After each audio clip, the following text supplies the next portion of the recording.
Well, before you call this an overreaction, Nashville missed the playoffs for the first time in club history since joining the league a few short years ago. It leaves fans asking now, what's next?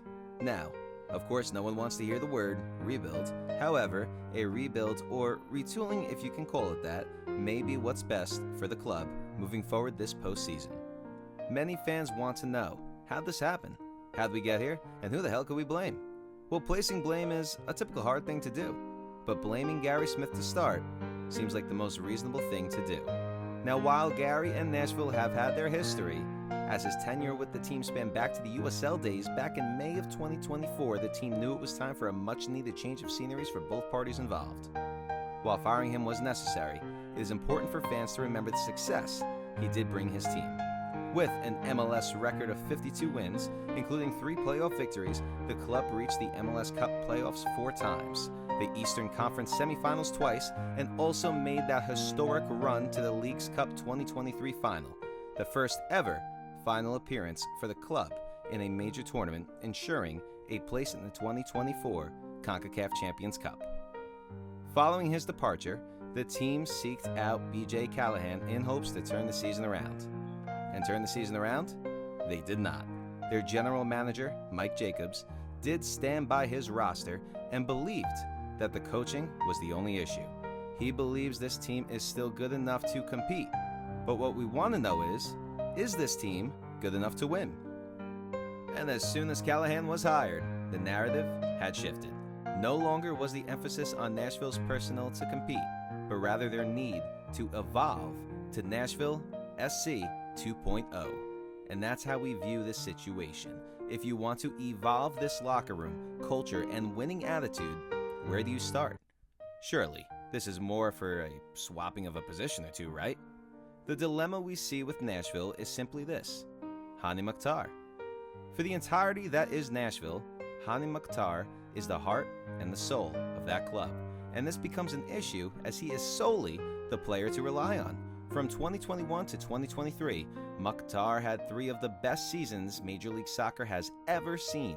His 88 goal contributions in that stretch made up an alarming 60% of Nashville's total attacking output.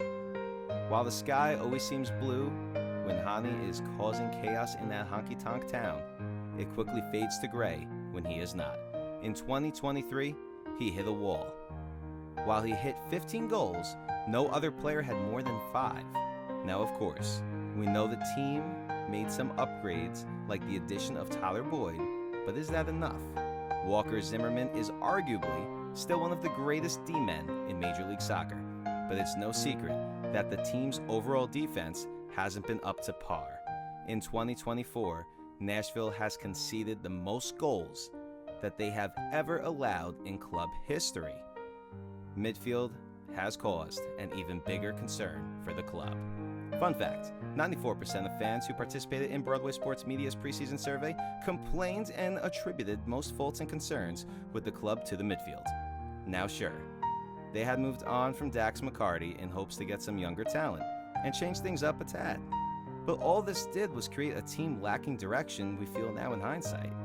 Now, we can sit here and go over every transfer, signing, trade, and move this club has made in the past, but we feel you are starting to see the sad trend here.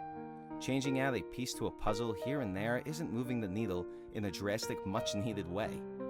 2025 is approaching fast, and frankly, if this team truly believes in moving forward, I think a mistake is being made. Like we said, rebuilds suck, but at least in the rebuild you are working towards a goal, a fresh start, and a new beginning. The future means there is hope, but running back a failing formula just to be more disappointed than San Jose fans will become tiresome. Get the jump on it, nip it in the butt when you can. It's time to get younger. They oh so desperately need to have some more options in their attack, and not leave the world on one man's shoulders. Fortunately for the blue and yellow, they have all the tools at their disposal. All 3 U22 slots are open and eagerly waiting to be used. The real question is, will they choose to use them? In a league that has so many roster restrictions and regulations, you must use every mechanism to your advantage.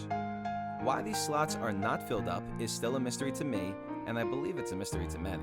Now, if Nashville actually wants to splash some cash and fill these slots, they could seriously pose a threat to the rest of the league.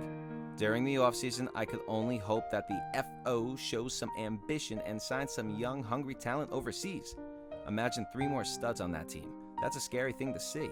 Also, let's remember what it is to play defense. After all, defense does win championships. If I were to put a time frame on this, I would say this team does have the potential to become ready to compete again as soon as 2026, or worst case scenario, 2027 or 2028.